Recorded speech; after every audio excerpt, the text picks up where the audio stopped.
Ang susunod na programa ay rated PG. Ito ay nangangailangan ng patnubay at gabay ng magulang para sa mga batang manunood. Hindi titigil si Andrew hanggat hindi niya nahahanap ang totoong salarin sa nangyari sa mama niya, pero paano kung malapit lang pala sa kanya ang salarin?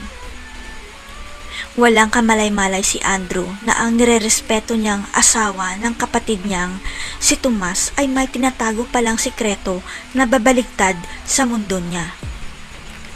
Para kay Andrew, misyon niya na sugpuin ang krimen at wala siyang inaatrasan, kahit na ito ay miyembro ng mga kapulisan o kaya lider ng mga sindikato.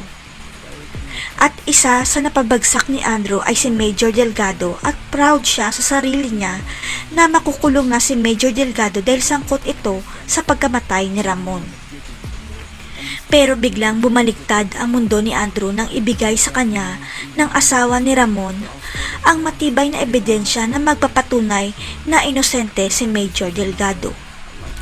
At hindi nagdalawang isip si Andrew na ipaalam sa mama niya ang tungkol sa notebook na galing kay Ramon dahil ilalantad niya sa show niya ang mga nilalaman nito. Ang hindi alam ni Andrew, matagal nang alam ng mama niya kung sino ang gustong pumatay sa kanya, yun ay walang iba kundi ang manugang niyang si Tomas. Subalit, manganganib ang buhay ng pamilya ni Rebecca kung sakaling ilantad niya ang katotohanan kaya nagpapanggap siyang may sakit para sa kaligtasan nila. Dahil ang hindi alam ng lahat na booking pala ni Rebecca na si Tomas ang leader ng mga sindikato at nalaman ito ni Tomas kaya iniutos niya na ipatumba si Rebecca.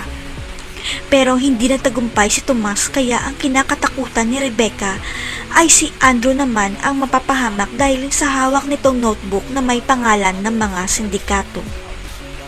Hindi nga nagkamali si Rebecca dahil susugod si Andrew sa lungga ng mga sindikato at magkukrus ang landas nila ni Tomas at malalaman na rin niya ang katotohanan. Ipapatumba rin kaya ni Tomas ang kapatid ng asawa niya. Maibigay naman kaya ni Joey sa tatay niya ang CCTV footage.